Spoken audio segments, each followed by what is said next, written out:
Hey everybody, Mark Lundholm here. Welcome to one of my favorite episodes we've been allowed to record. It's called Mama's Boy.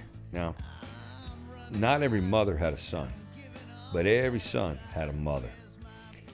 I've been on one end of that equation.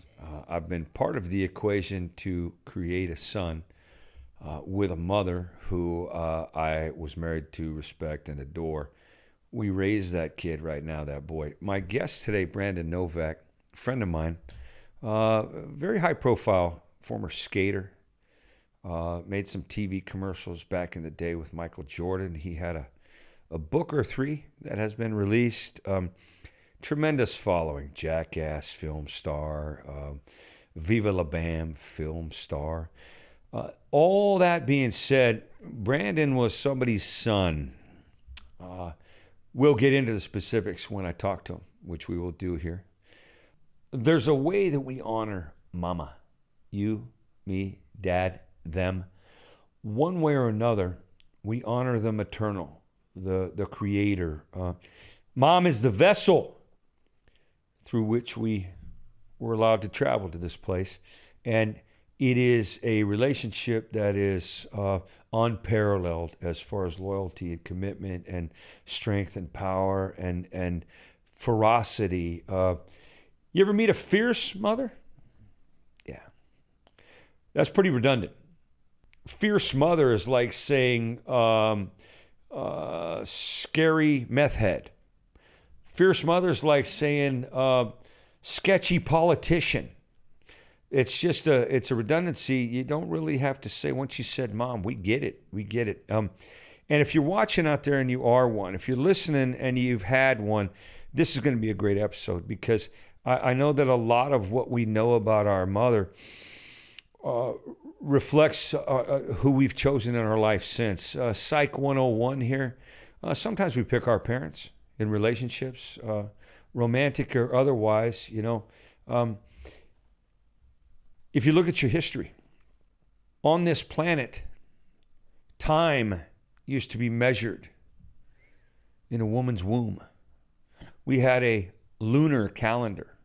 Thousands of years ago, tribes of human beings had a maternal leader, a matriarch. As quiet as it's kept, Mama ran the tribe. Mom said when to party, when to stop, when to hunt, when to travel, when to mate, when to celebrate. Mama made the deal. 12 months a year, that's a male thing.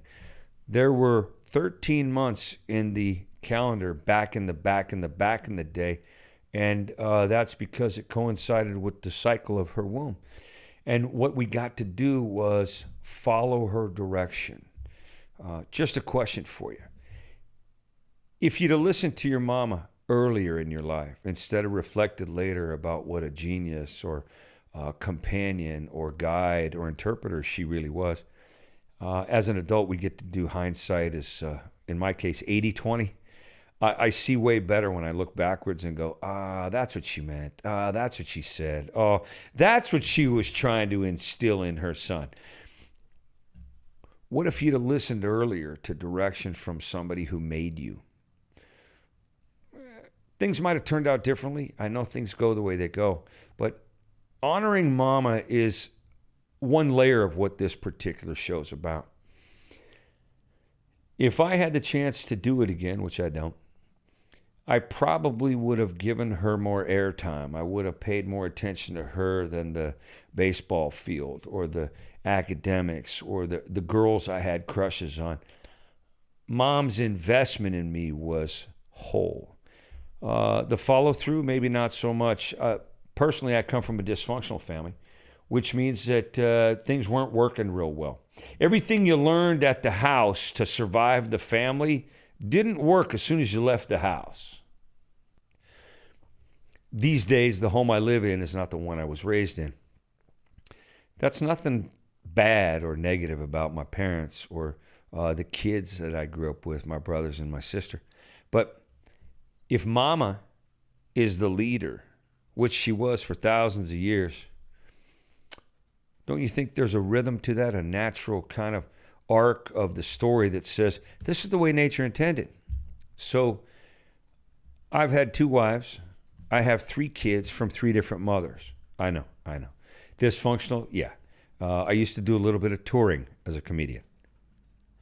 However, they're phenomenal women. They've had phenomenal kids. I have a phenomenal relationship with all 3 of them because we tell the truth no matter what. Shortcut for you. You are what you answer to. You can take it personally or look at it truthfully. In the breakup of a romantic relationship, of a partnership, of a marriage, nobody has to lose, because that way the kids win. If you have children as a result of an interaction with another person and a commitment to each other where you made another, that commitment doesn't ever have to go away. There are no ex-kids in a divorce. There are no ex-children when you split up. There are no step-kids when you hook up. They're your kids. Now, you don't have to agree with that, but it doesn't change the fact that that's the truth. From the kids' point of view, what's best for them? My guest today has had a lot of attention thrown his way. His mom, his story, his family, his history is a very unique kind of crawl through a whole bunch of dysfunction, addiction, awkward, disbelief, misinformation, downright lying, for a son to get to a certain place where he can't live with his mother anymore, but he doesn't know how to live without her anymore. Mom's always got a lot of strength. She always does. She always has. There's a joke in the show where I'll tease a couple in a theater who are in the audience. I'm on stage and I'm working for X amount of people that are there paid to see me. It's a very nice gig.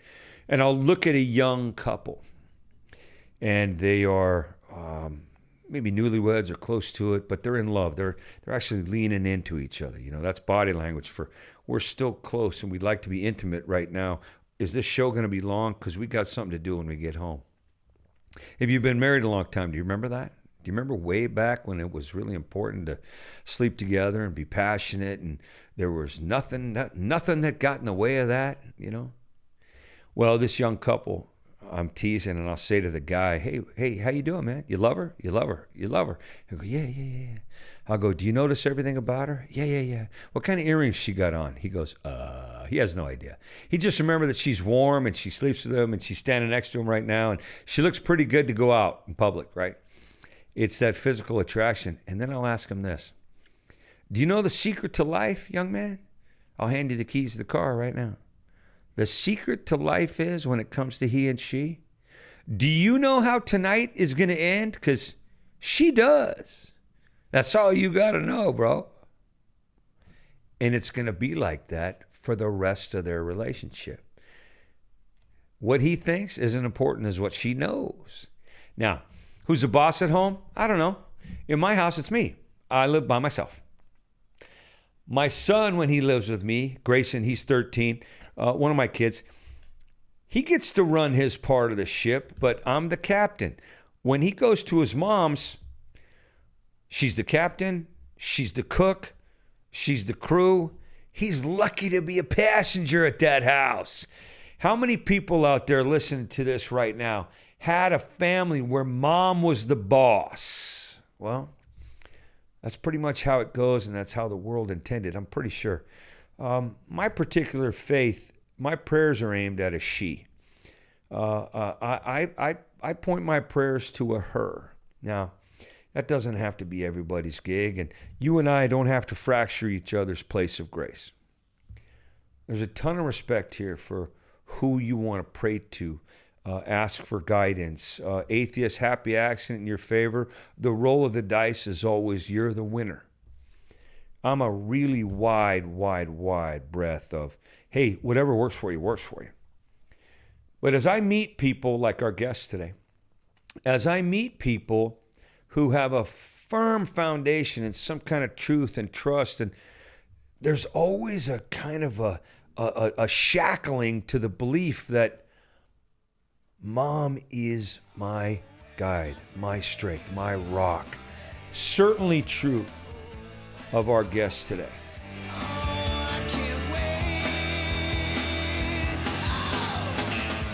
Here's some footage from our guest at what he does best, what he's done the most of, longest, and then we'll get into what took him off that and put him right back in the heart of that passion.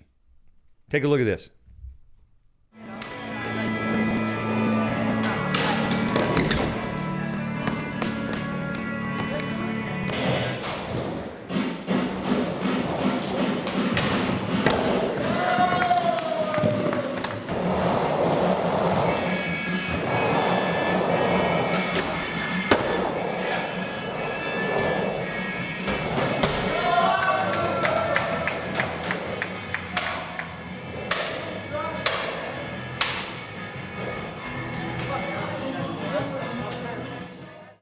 Moms run the risk of being too codependent, too compassionate, too caring, or controlling. The balance there is, if you care about somebody, you get to care from a distance, with compassion, without overdosing on any of that. Personal opinion here. I believe that the universe delivered, or God gave us, or the truth is we were created with certain gifts. Parental gifts are, if I can overdose on that care, I'm in control of that kid. If I've underdeveloped care for that kid, I've lost control of the whole situation. So the balance that we look for, balance is everything. Balance is parenting. Balance is comedy. Balance is teaching. Balance is healing. Balance is skateboarding. Skateboarding, something our guest knows very well.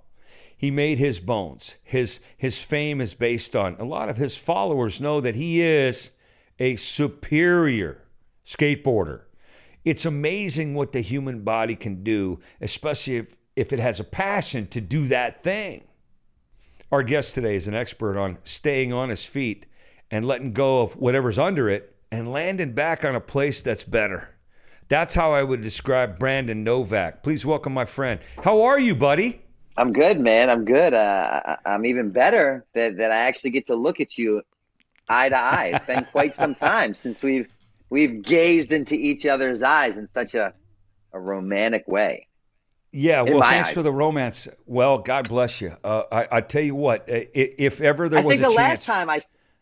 I think the last time that I gazed into those beautiful eyes of yours, Mark, was around the same time that my lips were on your face and my hand was on your junk.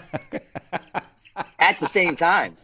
Listen, this is exactly how I expected us to start, and you never disappoint. Well, thank you for that introduction or attempt to, if that's what you want to fucking call it here. Every day I pray for humility. No, every day I pray for humility. I'm glad to get it so early in my trip around the sun today.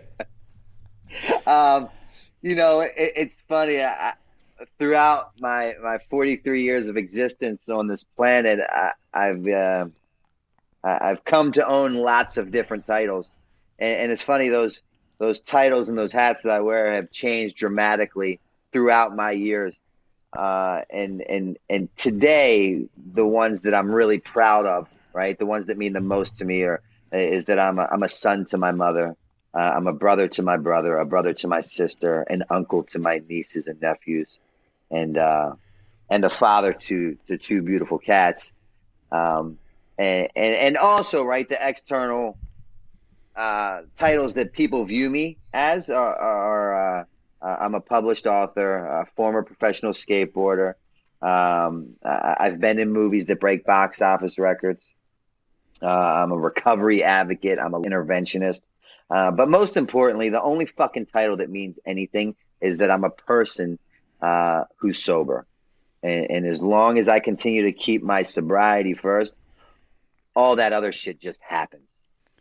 I'm a huge fan. I know you know that.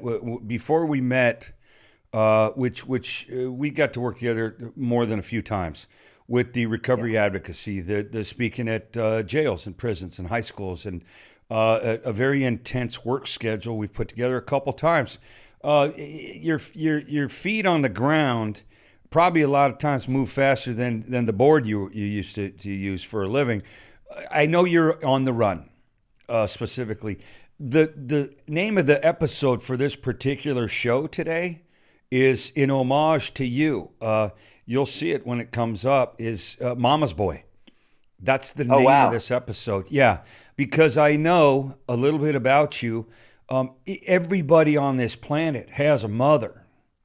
Not all of them show up for their children. Not all of them are approached by their kids for help.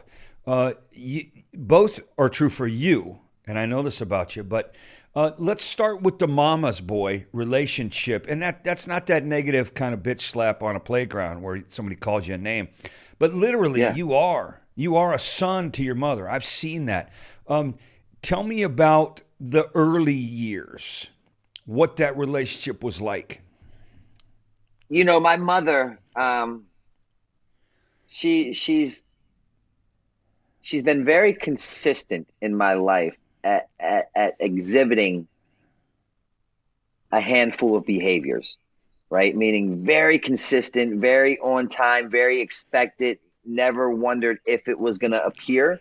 And what those behaviors are is she was loving, she was understanding, she was caring, she was thoughtful, she was considerate, she was generous. She exudes everything that as a 43-year-old man, I pray to God that I'm like I possess an inch of her characteristics. She was the person that loved me when I didn't love myself. She cared for me when I didn't care for myself. She showed up for me when I didn't show up for myself. She worked for me when I didn't work for me. And she raised me, my brother, and my sister as a single parent, right? Although my father was in the house, he was around just enough to let me know that he wasn't around. And he never held a job a day in his life. He taught me one thing, if and when I go to prison, how to conduct myself. He ran with the Hells Angels. He was a rather unsavory kind of fellow. In the beginning of my journey of recovery, if you will, I had a lot of animosity towards that man. And after doing a lot of internal work on myself, I've come to the realization that not only do I accept him, I love him. Unfortunately, it's too late. He's passed on due to his addiction, and he did the best that he could with what he had. But my mother understood and recognized the situation for what it was, and knew that it was her back was against the wall, and if we were going to get ourselves out of a rather unpleasant situation, it was left to her to do that for us.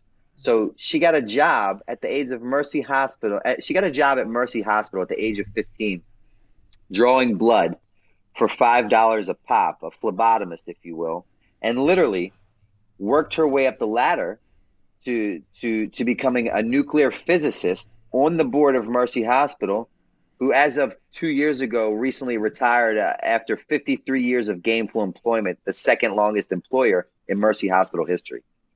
That's my mother. Well, and you know what, shining star that she is and that you now are. Dysfunctional family, there's an old saying, the only thing worse than coming from one is staying in one. And so a lot of us, I don't have the exact same history that you do.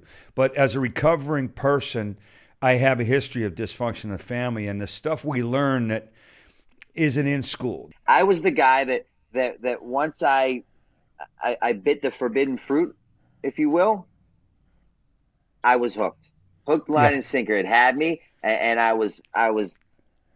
There was no other, maybe I should not. I wasn't the guy that practiced safe consumption, right? I didn't try to do it in a very minimalistic manner.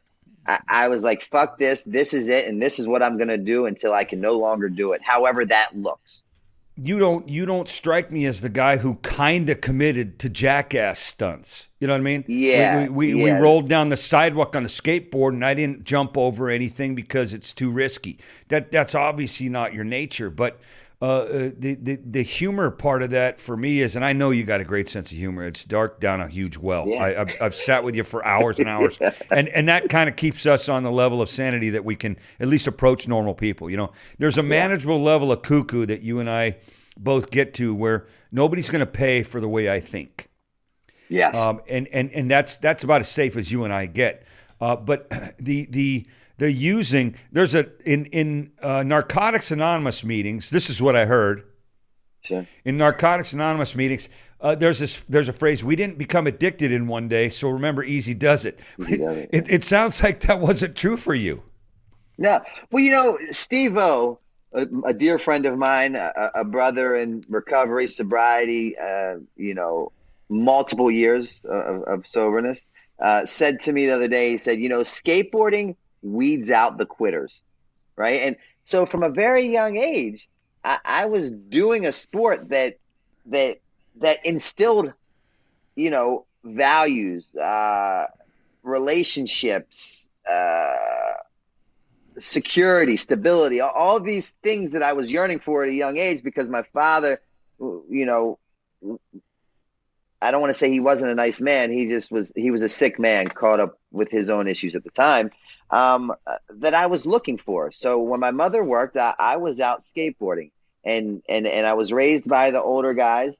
I followed in their footsteps, and in skateboarding, in the world of skateboarding, the word try is not in our fucking vocabulary. And I learned that way before recovery and sobriety, right? Because let me put it in this context. If you're the filmer and we're going out and we're going to go film me skate this 20-stair handrail, right? Now that's mentally overcoming a very difficult obstacle, right? This feat is very overwhelming, to say the least. It's 20 stairs. It's big. The level of danger is high, to say the least, and just calculating it by a minute or a second off could ruin my whole career. I could break my leg. I could break both up. So mentally is the biggest feat that I have to overcome. So in going into something such as that, we are taught by our predecessors, by the people that are successful, like the Tony Hawks, the Steve, whoever your genre is at your age group, that you eliminate the word try. Because if I'm going to skate this 20 stair handrail and I'm going to try it, that means that I am leaving room for failure in my mind. And the stakes are so high that I'm not afforded the opportunity or privilege to have that. Yeah, I would liken it to, and I love the fact that what you refer to there is you're in or you're out. That's do it. or you don't. Try to walk out that door behind you. You either will or you will not. That leaving room for error, isn't that pretty much the drive of the parallel I'd like to make is the strength that Brandon Novak has as a professional.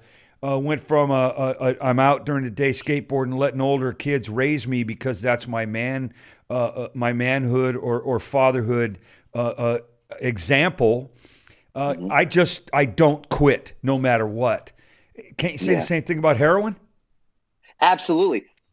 It's so funny looking back now, because I was the guy that although I was partying, I was drinking, I was drugging towards the end, right, when I was living with my best friend Bam Margera, the other star of the star of Jackass and Viva La Bam TV shows. I was living with him, and we were filming Viva La Bam episodes at the time, and we'd rap for the day, and we'd all go out into town for dinner, a cast and crew. We'd drink, we'd party, and I would stop at an AA meeting before I met them at the bar.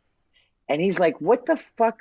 That completely contradicts everything that we are setting out to do tonight, which is to like get fucked up and have a great time. And you're going to go to an AA meeting first.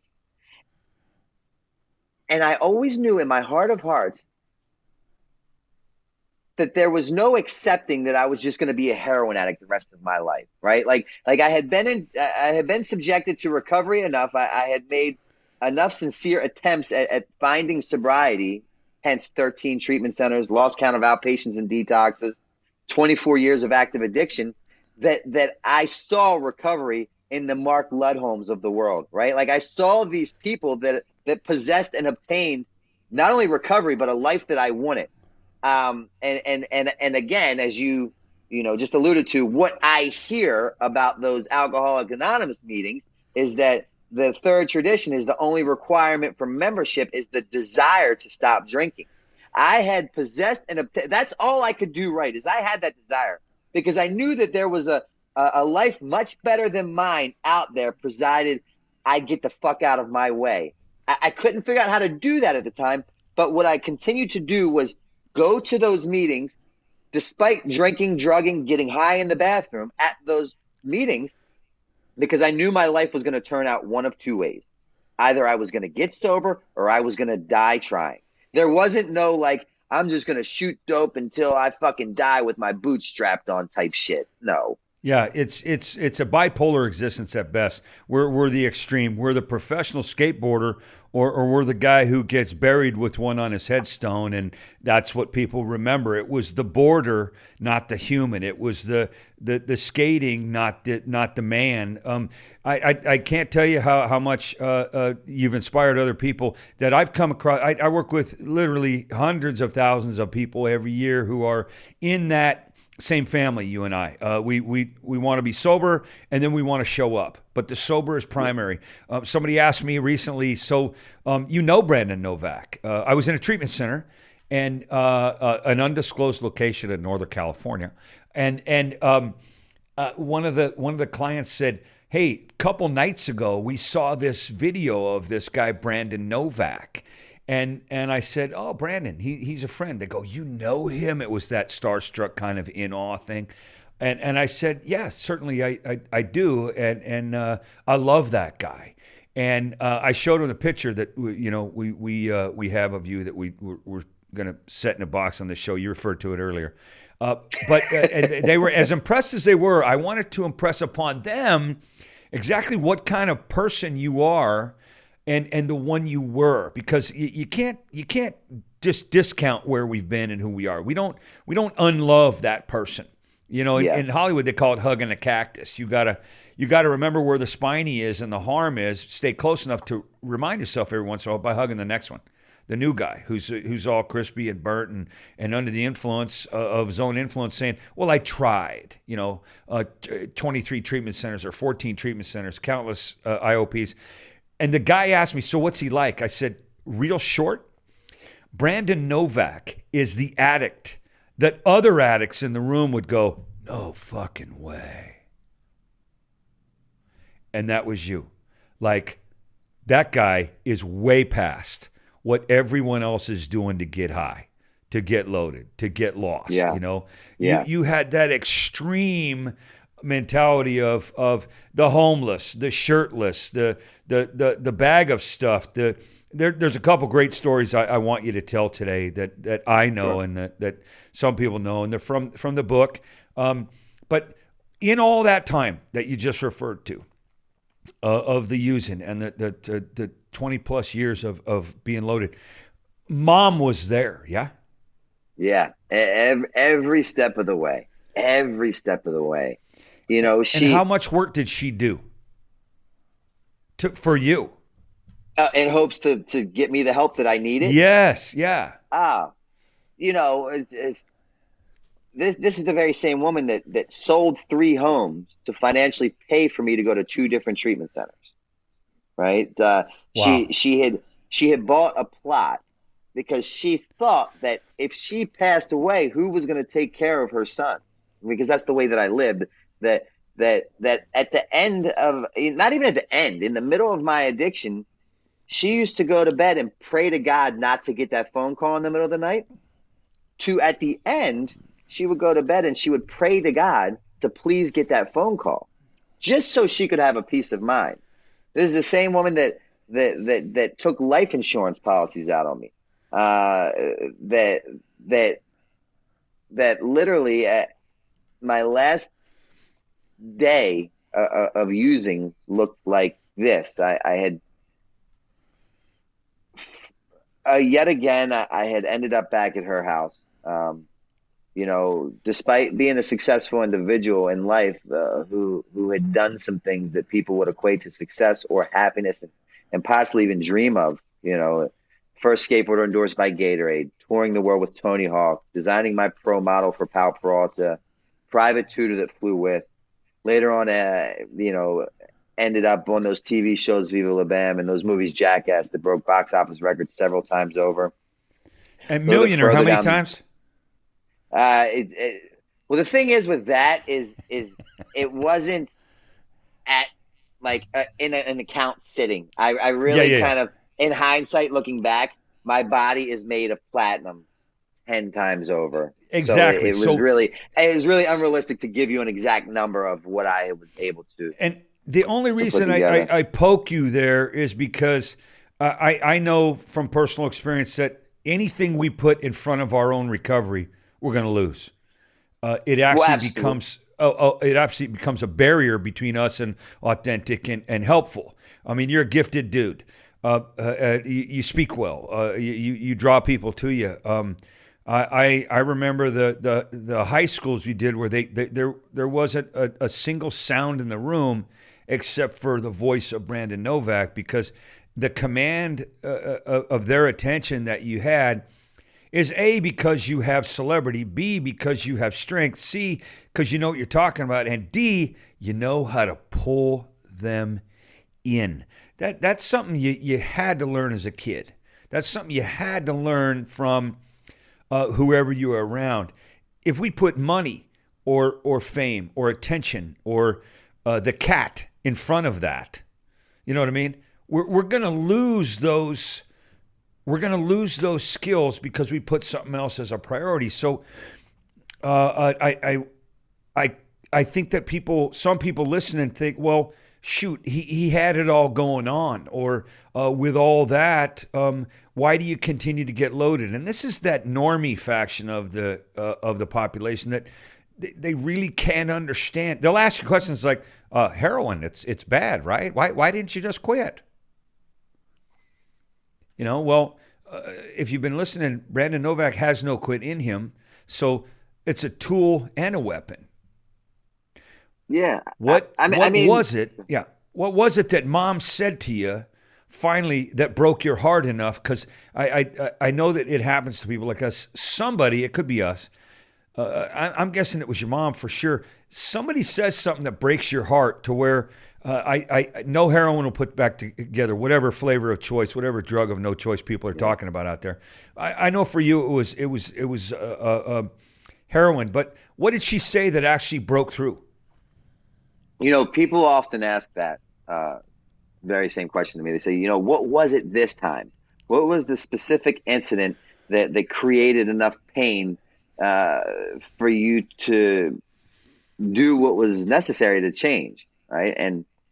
And there's what I've learned in my life is that my life is lived forward and learned backwards, right? And now, only through the grace of God, having remained sober long enough that I can look back and I can recognize the synchronicity in life's events that have led me to the here and now, right? So at the time, it wasn't one specific thing that was said to me. It was a combination of a handful of things that were going on at that moment.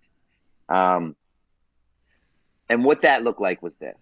I'm a 35-year-old homeless heroin addict who now resides in his mother's bedroom. I had physically removed her from that bedroom, and she had now taken to sleeping on the sofa in her living room because, I had a tendency of smoking cigarettes and falling asleep while doing so. And she was in fear that I was going to burn her house down. And her next best thought was that if I fell asleep while smoking a cigarette and she was sleeping on the living room couch, which is directly next to the front door, and I catch the house on fire, she can probably make it out alive, right? So that's the kind of picture that I've painted for myself for what you see me in at 35 years old. I would leave that bedroom once a day to go buy $180 worth of heroin and cocaine. And on one of the last days, I don't talk about this often, but I stole something that was very near and dear to my mother. And I had stolen this item And I went and I pawned it. I got the money. I did what I do. And when I left that day, she needed Drano to clean the drain. It was clogged up. And then she also needed a new kitty litter scooper. That day, I steal this very precious item to the family. And I go, I pawn it. I get a decent amount of money, enough so to where I don't come home for 2.5 days. And when I came home 2.5 days later, my sister was at the door. My sister was at the house. My sister was there to act as the enforcer for my mother to make sure that I had to go, because my mother, left to her own devices, as I said, would never turn me away. My mother's begging and pleading that I tell her where I got rid of this item, right? And the pain, the guilt, the shame that I felt would not allow me to tell, right? I just said, I don't know what you're talking about. But when I walked through the door, my mother's on the sofa crying. My sister's standing in the kitchen with all my belongings, everything that I own, which consists of 8 scarves, 2 jackets, 3 socks, 1 stick of deodorant. It fits into a bag that doubles as my pillow, that needle, that spoon. It's all there. And my mother's crying. And I walked in, and all I could say was, here's your Drano. Here's the kitty litter scooper, right? Like, I made it a priority to try to do right, because I didn't want to do what I was doing. But like you alluded to earlier, anything standing between me and that next one must and will go. And it's not personal. It's just business, right? And I get in there, and when I hand my mother the Drano and the kitty litter scooper, my sister, who's like acting as the enforcer, starts to cry. And she's not a crying kind of woman. And she said, now she tells me that she had to tell herself that it does not matter. He is not himself. He cannot stay here, right? Because she was now going back to the little kid that she helped raise, who had a promising future and a really good heart by me doing. So I bring that in. I give that to them. I give that to my mother. My sister said, nope, too late. You have to go. As my mother's begging and pleading with me to tell her where I got rid of this thing that I stole. And finally they get me to the front door, and I'm outside. And I'm begging with them for one more chance, and they won't give it. My mother's crying. My sister's acting very stern. And when my sister hands me my bag, that's the final homage, right? That's the last scene. When my bag is handed to me, it's now in my hands. I'm standing on the front stoop. My mother's crying uncontrollably yet again. And all I can do is look at her.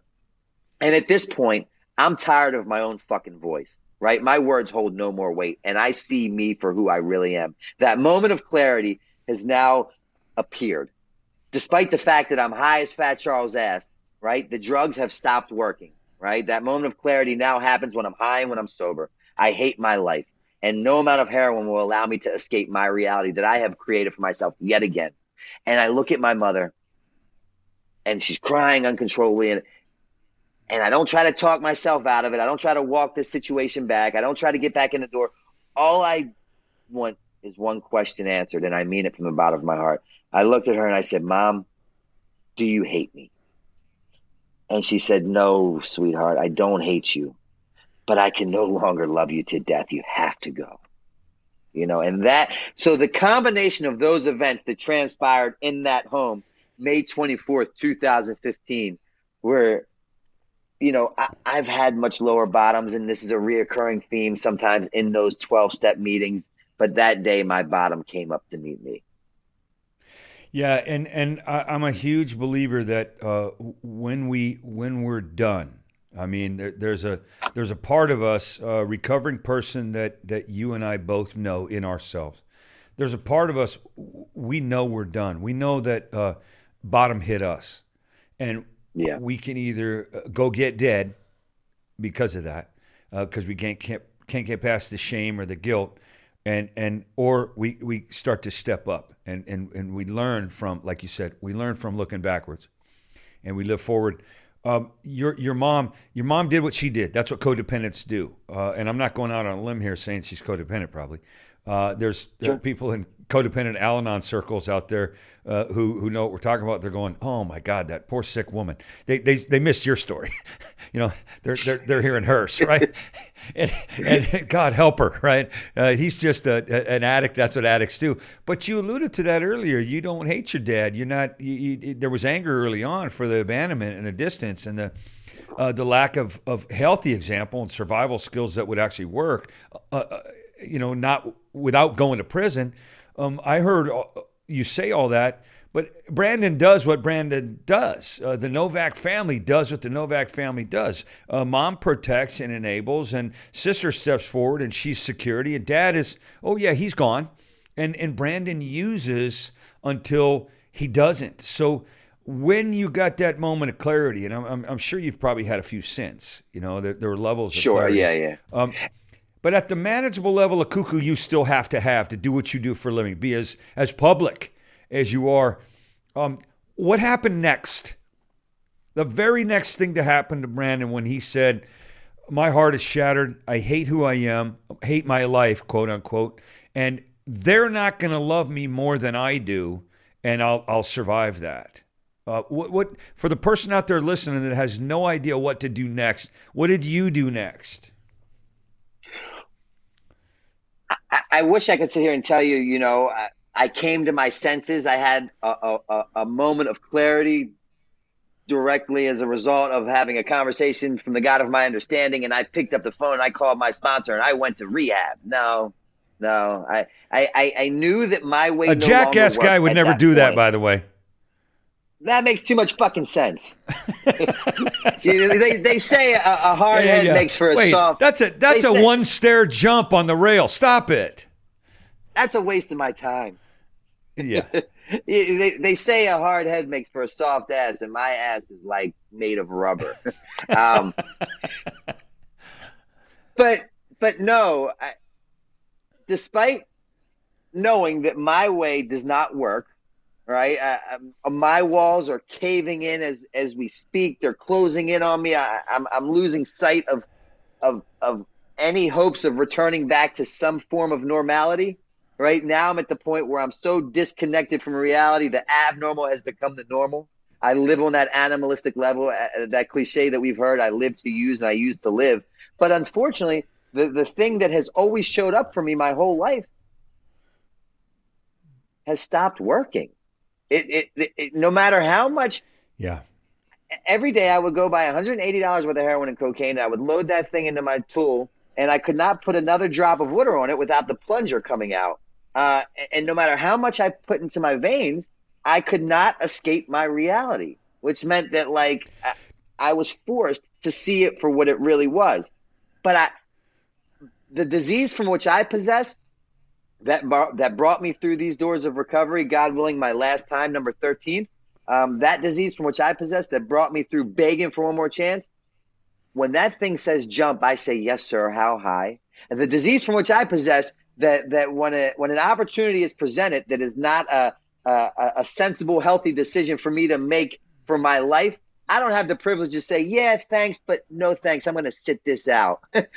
My disease says, bitch, shut the fuck up. You're going to do it, and you're not going to ask about it, right? That's the reality. And that's why I keep my past married to my present. Because the moment that this alcoholic forgets where he comes from, I will return. I've seen me do it. And the scary thing is that I can create a narrative to where it will make complete sense for me to shut my laptop from doing this Zoom interview with you, this podcast, and go cop some dope. And I can make it make complete sense to me. Yeah, right? Both of us on either end can do that. And we revert to the base nature of the addict, which is just go use something so I don't have to feel anything. Go use something so I can forget everything. And what I use doesn't work. So what I tried to escape feeling or forgetting about, it's still there. It's a chaotic. It angered me so much when I was new in recovery, which was I was using and it worked. When did it stop working? Yeah. And why didn't it start working again? Because I kept showing up for it, and it quit showing up for me. Tell me about the frustration early on with I've got to be a celebrity, obviously.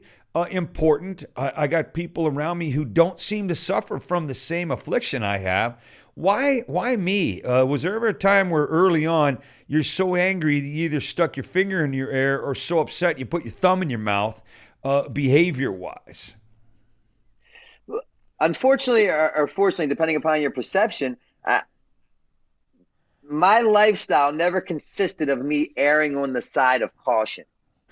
It never did, right? That's not Yeah. something I Yeah. ever exhibited or attributed to like a safe way of life. It was That stuff all got cut out of Jackass, right? The caution. yeah. Well, here's the deal, right? The disease, the disease for which I possess is completely centered around the fact that I'm selfish and I'm self-centered. It's me, me, me, me, me. And if I have 3 minutes, you, but only if it's going to benefit me. And being that addict and alcoholic that I am and was actively participating in for so many years, what that looks like is that I'm an instant gratification kind of fella. I think I do. Right? I'm not a guy who says, well, maybe I shouldn't do that. No. We'll think it, we'll do it, and we'll worry or regret about it later. That's just the fucking facts of the matter here. So, no, I never said like, oh, man, if I could really turn back the hands of time, if I could figure out why my father decided to fuck my mother on that night and have me here, then maybe I wouldn't. No, I've been pretty good at accepting reality and positions for exactly what they are, And that's part of the being in the now, a recovery group, and even people who are not addicted to or possessed by, but on the other end of the mental health spectrum. I'm a firm believer that addiction is mental health.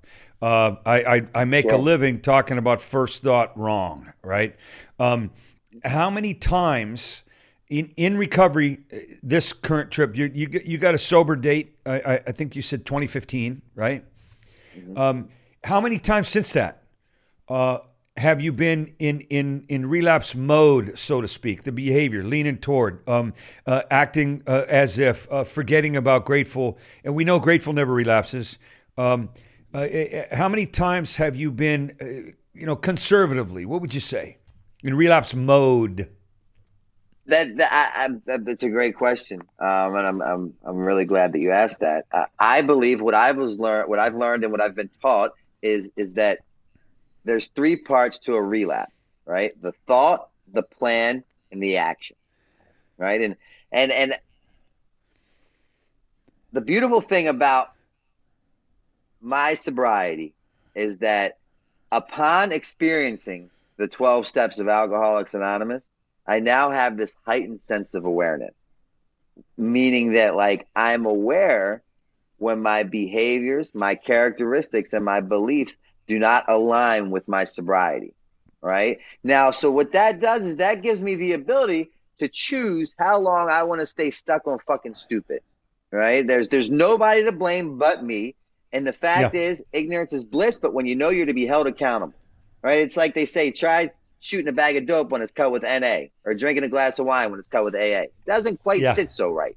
So I was going to get to that just for 1 second. That part of I'm aware enough, that sense of awareness you talked about, which is the gift, right? Yeah. I know when my level of cuckoo is dropping to the point where I'm wallowing in the thought, plural maybe, and I haven't yet made the plan. Your step, your second level of you said thought, plan, and action. I don't even go into the planning stage because I can walk out of the quicksand that thought is. But isn't it frightening to know that still happens at times? Absolutely. Isn't it like what the really at this point in my career? So in my life, right, God willing, May 25th. I will have 5 years of continuous sobriety.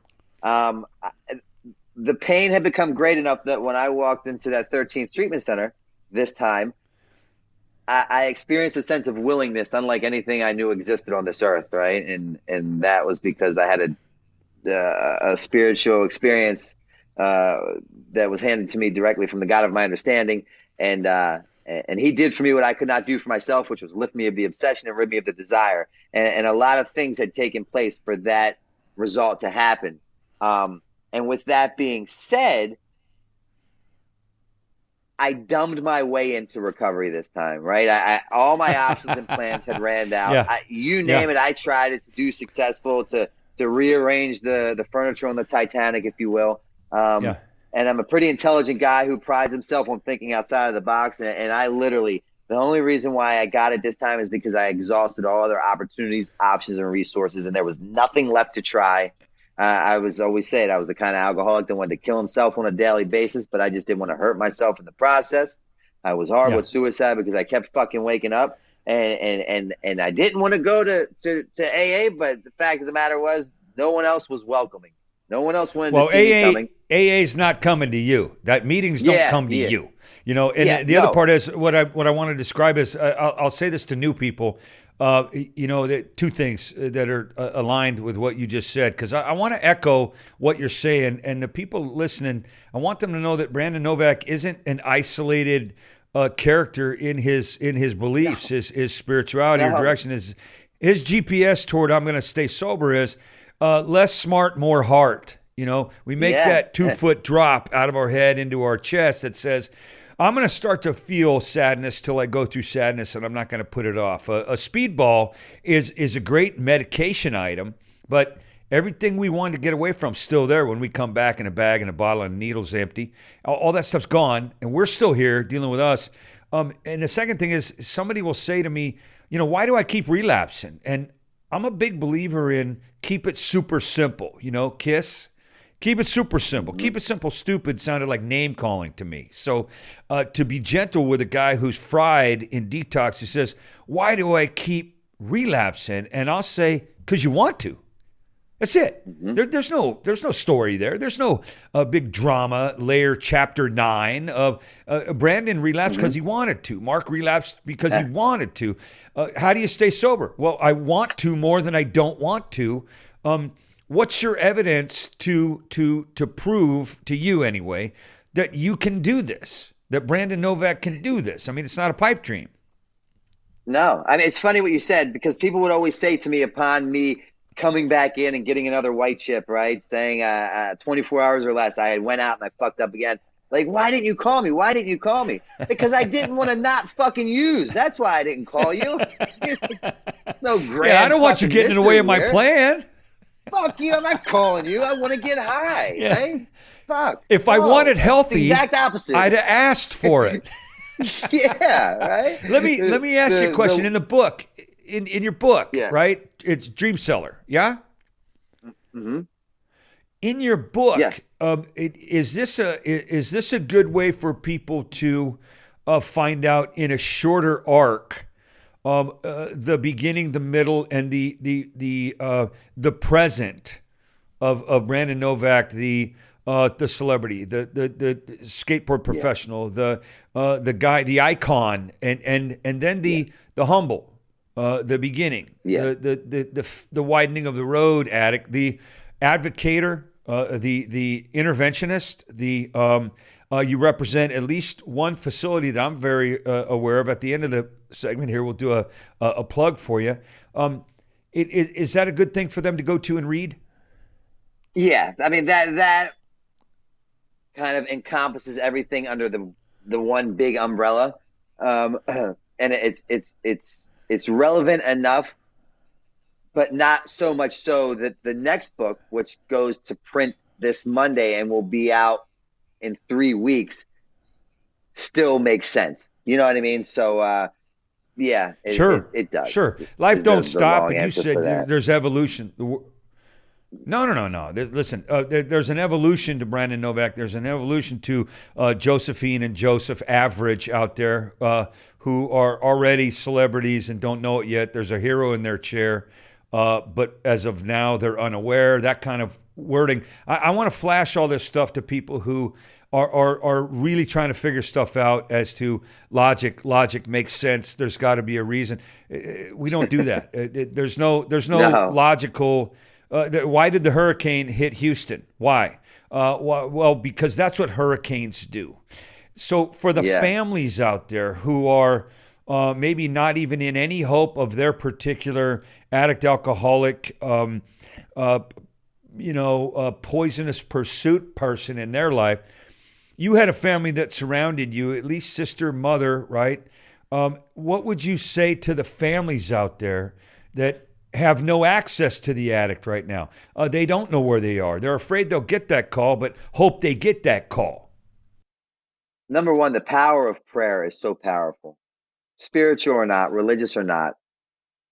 As you know, we're taught sometimes you need to fake it till you make it, whatever your twist is for whoever I'm talking to. But the power of prayer is powerful. At the age of 18, when I came home to my mother's home, the very first time that I came home and I went to put my key in the lock, because that was a reoccurring theme in my story. When I put my key in the lock, it just doesn't work anymore. But the first time that had taken place, I was 18 years old. I walked back into my mother's home, and then I put the key in, and it was this glass door, and it didn't work. And I knocked on the door, and she's standing on the other side. I could see her, again, crying uncontrollably, and she just shook her head no. And she said, "You cannot come in here anymore. You do not live here anymore." The point of the story that I'm trying to make is that what I didn't understand then that I clearly see now is how important boundaries were, right? Because at the time, if you would have asked me what happened between my mother and myself, I'd say that despicable woman did the worst thing she could have ever done. She stopped caring for me. She stopped loving me. She's making me live on the streets. No. What she did was an act that I promise you was not desired on her part. She did something that was probably one of the hardest things she had ever done in her life, but it was one of the best things that could have ever happened for me, right? She forced me to endure. Well, you and I both know that the humor we're talking about, I want to let you finish, sorry.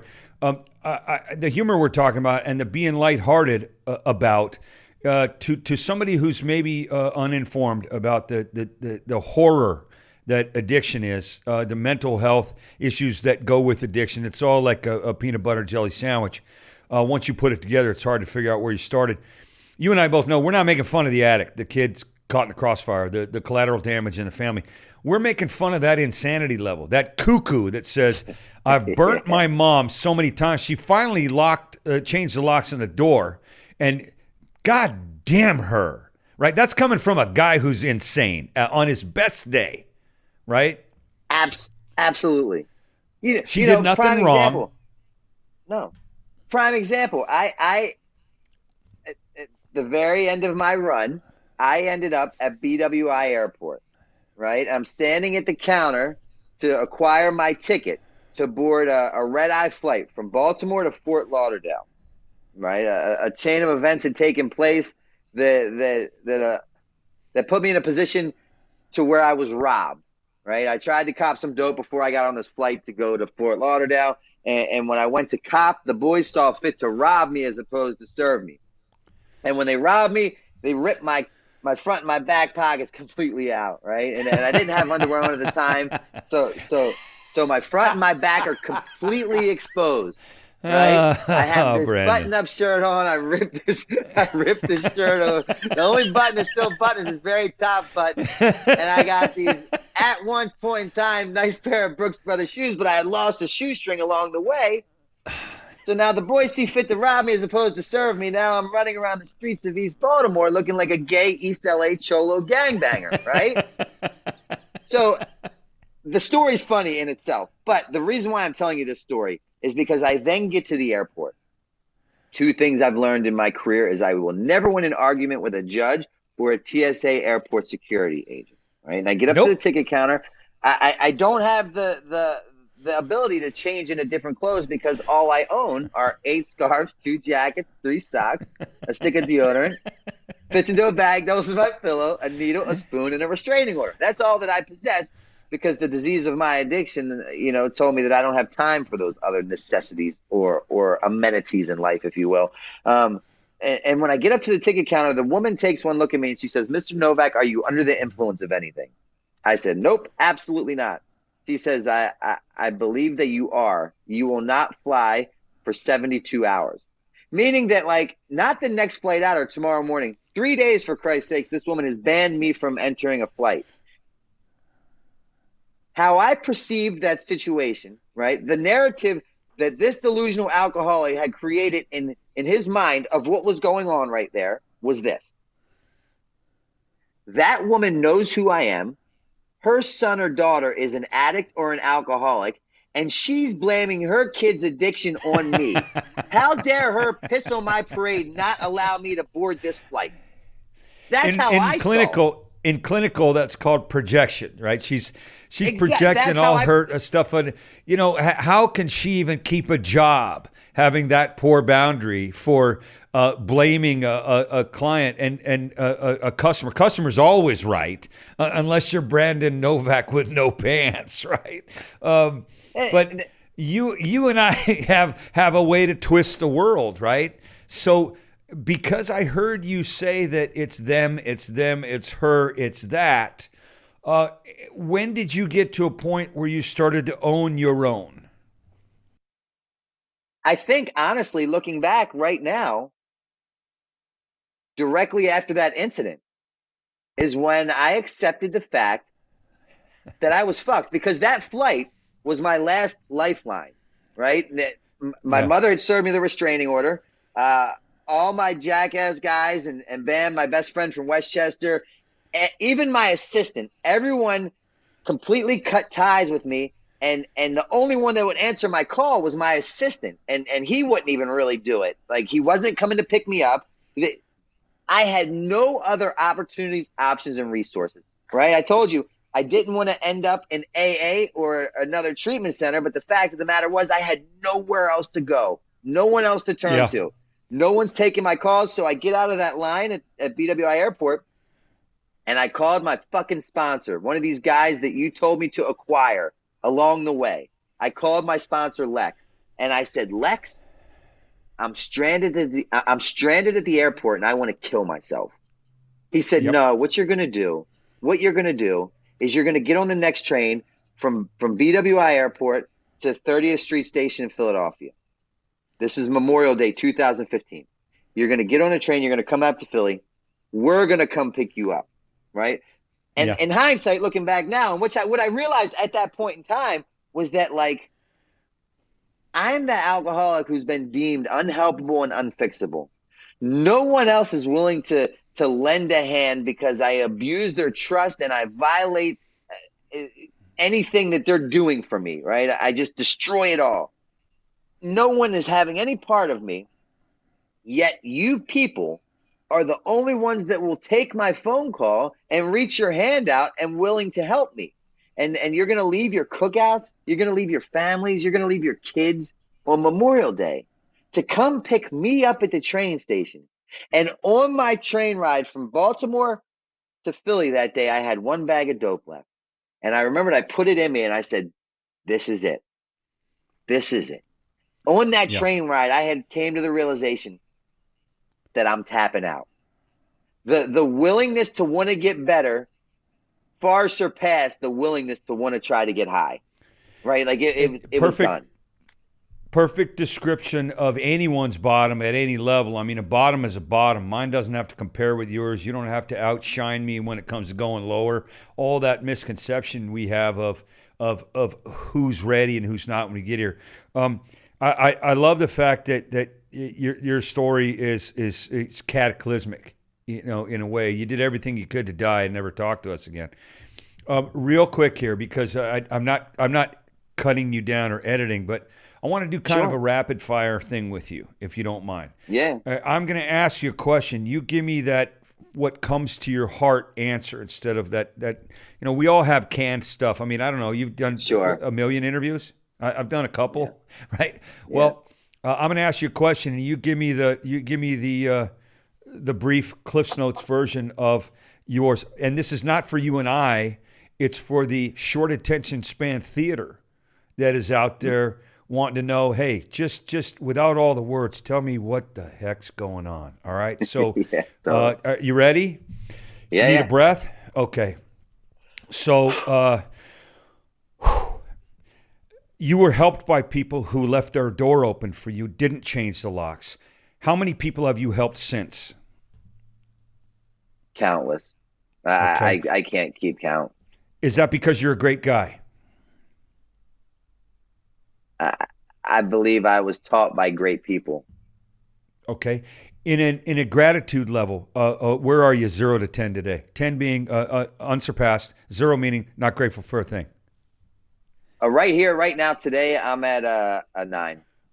Okay. Today. And I get it. It is day to day. It's just for today. Right now, the universe is living one day at a time. It's really a walking big book example, right? That's for certain people who read that book. Question, how has your relationship with your mother changed? Immensely, immensely. The very same woman who served me with a restraining order, who bought me a plot, who had taken life insurance policies out on me, who went to God and said, please cure him or kill him. I can't take it anymore. Who literally, when I left for that treatment center that day that I was ejected from her home via a restraining order, she looked like, death was on her doorstep. No bullshit. Her time was precious to me at that point in time. Fast forward, I celebrate 90 days. Someone asked me to speak at a meeting for the first time because you need 90 days to do that. And my mother comes up and she decreased in age by 10 years, right? She looked like a brand new, young, vibrant woman. And she shared with me something on my 90th day. She said, don't rush to get back here to visit me. And I said, why? And she said, because I get so sad when you leave. Wow, that's a poignant statement right there. Rapid fire here. The speedball existence that you had, heroin and cocaine, and yet you use the word alcoholic. Explain that to people. I believe when the student's ready, the teacher will appear. In Baltimore, born and raised, did a lot of my active addiction there. Had a sponsor, right? I told you the only requirement for membership is a desire to stop drinking or drugging. I continued to go to meetings. I continued to attempt recovery at that point in time. I had acquired a Narcotics Anonymous sponsor, attempted to go through the Narcotics Anonymous steps. It wasn't that it didn't work. It's simply that I wasn't ready for it to work. Find myself in my 13th inpatient treatment center. The first day that I can get out of my bed, literally, they say, we're going to an outside meeting. Would you like to come? And I'm thirsty for knowledge. I'm willing to do whatever you guys suggest because my way no longer works. And they just so happened to take us to an Alcoholics Anonymous meeting. And at that meeting, I found a guy and I said, will you be my sponsor? He said, absolutely. And my journey began there. So if they would have took me to a Narcotics Anonymous meeting, I would have found a sponsor there. And I'd say, my name is Brandon. I'm an addict. It just so happened they took me to an AA meeting, and I'm a believer that if you're addicted to it, you're addicted to all of it.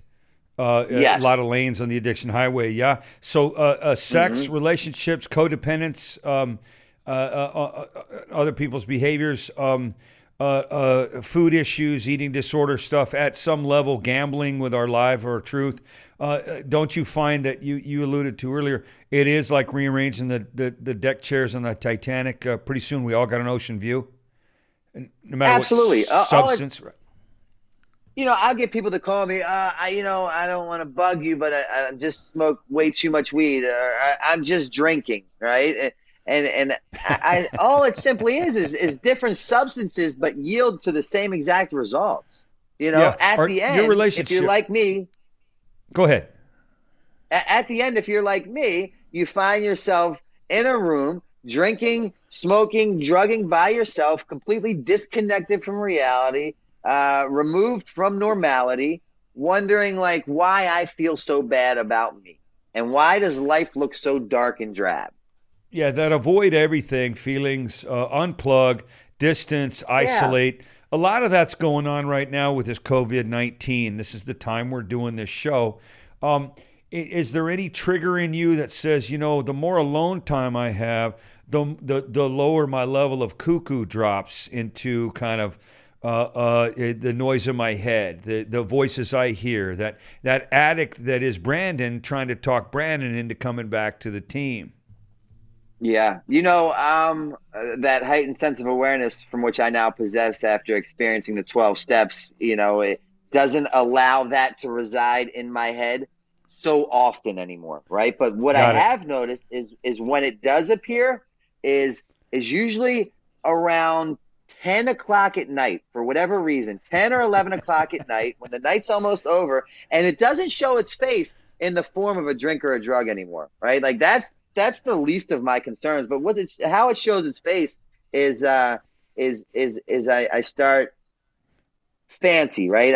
I come up with these scenarios in my head that usually are a result of work things that I'm doing, and I get full of jealousy, animosity, resentments, and think that people are out to get me or get one over on me. And I'll start believing these narratives that this delusional alcoholic brain is creating for me because they talk to me in my own voice. So it doesn't even sound like, oh, that's a stranger. That's bullshit. No, it's me talking to me. And again, I know what to do at that point in time. And again, referring back to what you people told me, the Mark Lundholms of recovery told me at the beginning of my journey of sobriety, you guys told me that, hey, there's going to come a point in time in your recovery where you're alone with yourself, by yourself, and there's no one else to help you except for the God of your understanding. You're going to have to rely upon your higher power to get you through these periods of time, and these are those times. Yeah, well said. Back to the rapid fire thing, because I want people to stay plugged in who are newer, who are fragile, who squirrel, For the people who are addicted, afflicted, convicted right now, early on in the process of that moment of clarity, give them a nugget on what to focus on and what not to focus on. I remember when I came into treatment, I was beaten so badly that my mind was so scrambled. It was like you ripped a piece of, like you ripped this stack of papers up in a million little pieces. You threw it in the air with a big major construction fan, blowing it in pieces. And I was trying to grab every little piece and put it all back together. It was impossible for me to focus. So all I could do, right, my experience told me is that, okay, Brandon, it's 4:34. You're on a Zoom conference podcast with Mark Lundholm, right? That's where you're at right now. I was not afforded the opportunity to focus on 4:58, 5:30 tomorrow morning. I literally had to break it down minute for minute because the thought of what about then, or why didn't I do this before, would drive me fucking mad. I literally had to break it down to, and really this simplistic. It's 4:34 and I'm here with Mark talking to him. I had to break it down to the most simplistic format. Like I told you before, I had to dumb my way into it. The smarter I was, the harder it was. It works when I don't work it. Right. And it's become a way of life for you. It's become a level of existence. I'm a firm believer that there are 3 levels of sober, if that's the word, clean, if that's the word, in remission, on track, a better set of principles or street signs to follow. I don't care about the language, but there's 3 levels of all those things. There's getting there, there's being there, and there's living there. Getting there, I quit shooting dope. Being there, I didn't start again. Living there takes about 5 years for it to be a consistent kind of, my head popped out of my rear end, and now I know how to go through that neighborhood where Brandon's in charge as the addict in the dark, and he's talking to me, calling me, and it's in my voice, you said. And I say, oh, no, I can wander back out of that neighborhood, back to the light that's not in the dark alley. And I didn't buy no dope. I didn't hawk no stuff. I didn't come back to my mom's house 3 days later with kitty litter and a scoop thinking, well, I did something, that's punishing. In a really quick version, Brandon Novak, your message to all the mothers, including yours, the ones who are dealing with their children on the level of, I don't know what to do. I don't want to get that call. I pray I get that call. I'd like to see change, but I don't know what to do next. The strongest advice that I could give for a mother or father that finds himself in that position is to, number one, accept them for where they're at. Get rid of where you expect them to be or what you believe they should be doing at this time. and you meet them you meet them where they're at, right? You don't talk to them, you don't talk at them, simply talk with them. Sometimes you don't even talk at all. We just simply listen to what they have to say. And I promise you, your son or your daughter is in there. They're in that. They're in that shell of a human being. Is there a way for them to take care of themselves, the parents, in that process? They call it tough love because it's tough for the person given that love. Yeah. I just believe that healthy boundaries are imperative. You know, boundaries for whatever reason are imperative, right? Okay. Do not let the addict or alcoholic create the narrative of how this script will play out.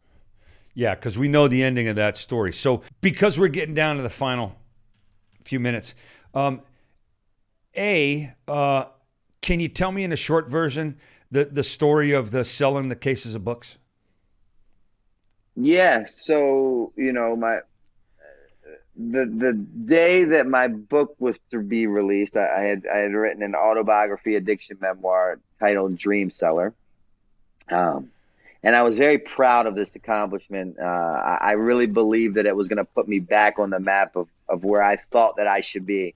Because at the point in time, everything was external, right? How you saw me, how you viewed me, what you thought of me, equated to how good of a person I was, and so forth. So I had written this book, and the day the book is to be released in New York City at Times Square at a Barnes and Nobles, we're having this big book release, a party, if you will, event, and my literary agent's there, my publisher's there, my manager's there, all these very well-to-do people in the scholarly world are at this event, and I was there, and I didn't feel good that day. I was starting to exhibit signs of withdrawal due to lack of heroin. And what I didn't understand then that I clearly understand now is that my people wouldn't give me any money because it would not be a good look for me sitting at a table at a Barnes and Nobles doing an autograph signing of my new autobiography addiction memoir in between nodding out, right? Yeah. So they would not give me the money, but the disease from which I possess doesn't really care about the fact that I have to work for a few hours. So I can't be like, hey, I'll get back to you right after the signing, but no, right?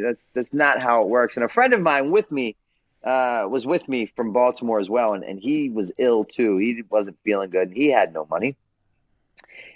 And all of a sudden they wheel my books in on this dolly in these big boxes. And it comes to me. I stand up and my friend stands up in uniform precision. We look at each other. We don't say a word, but we have a complete conversation, that language of the heart, untreated, if you will. And I march over. He follows suit. And I grab 2 boxes of my books. He, in turn, grabs 2 boxes of my books. We've now just stole 4 boxes of my own autobiography addiction memoir books for my own book release party to steal. We run out of the signing directly to Penn Station. I catch the first train from New York back to Baltimore. I go to 2 different skate shops. I autograph and sell the boxes, the books to the skate shops, and I've now just stolen my own autobiography addiction memoir books for my own book release party to take back to Baltimore to sell, to get more money to buy more dope. How did that at that point in time, I was like, how the fuck did I get here? Right? You and I laugh hard at that. Normal people go, oh, you gotta be kidding me. You made that up. Yeah. A lot of what people assume we made up, we made it through, you know? So due to the fact that Mark was long-winded today, I apologize, everybody. Brandon's earbuds have run out of power, but he has not. So shameless plug for Brandon Novak. Go ahead. Anybody that's interested in anything that I've shared today with you guys, or if you're curious of where I'm heading, when I'll be there, what I'll be doing when I get there, you can find everything all at brandonnovak.com. One word. Brandon, as your friend, I want to thank you. As the person interviewing you today, I want to tell you it was amazing. I want to thank you for your part in that with this show. Love you, brother. I love you, man, and I'm honored that you saw fit to ask me to be a guest on your podcast. What you think, it means a lot to me, So a man Okay. of your stature with your wisdom, and don't take it to your fucking head, but it means a lot to me, and I'm grateful. And trust me, I wouldn't have sat through an hour worth of tech talk with a guy trying to get me to download apps and then get my phone up to coordinate and calibrate with. No, but I did it for you, buddy. I love you. I owe you and I'll pay you. The loving brother to brother answer is I would do that for you. You did it for me, and we'll help the next guy, right? The joke answer is I asked you on this show because I need the followers. Fuck you. I love you, man. All right, love you back. God bless. See ya.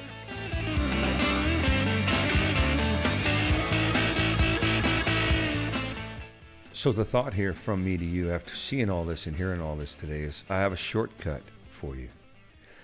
The shortcut is if you have a gift, you have to give. I'm going to combine that with another shortcut. What you answer to is what you are. You are what you answer to. You can look at it truthfully or take it personally. Sometimes a little bit of both isn't bad. I'm going to take it personally when I tell you truthfully. Mom was the reason that a lot of us survived that household. Mom was the reason a lot of us decided to create another household. So if you have a gift, you have to give. If she did it for you, do it for her. For one day, go ahead and see what you could do there. I know that I gave you this as a love task, but it's worth repeating here. We can't do enough for somebody who couldn't do enough or did as much as they could. And as always, thanks for watching the Mark Lundholm Show. I got to tell you this one more time. Joy, freedom, peace, compassion, love, patience. If you don't see some out there, be some out there. Thanks for coming. We'll see you later.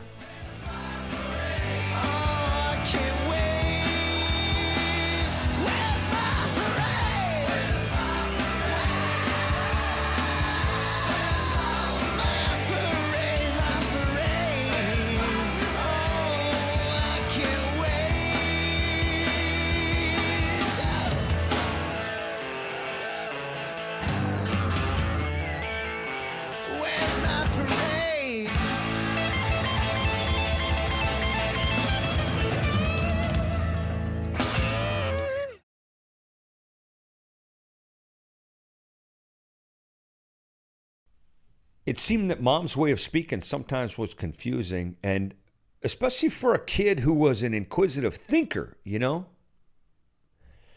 ever heard that saying, you don't go into the water swimming until at least 60 minutes after you eat?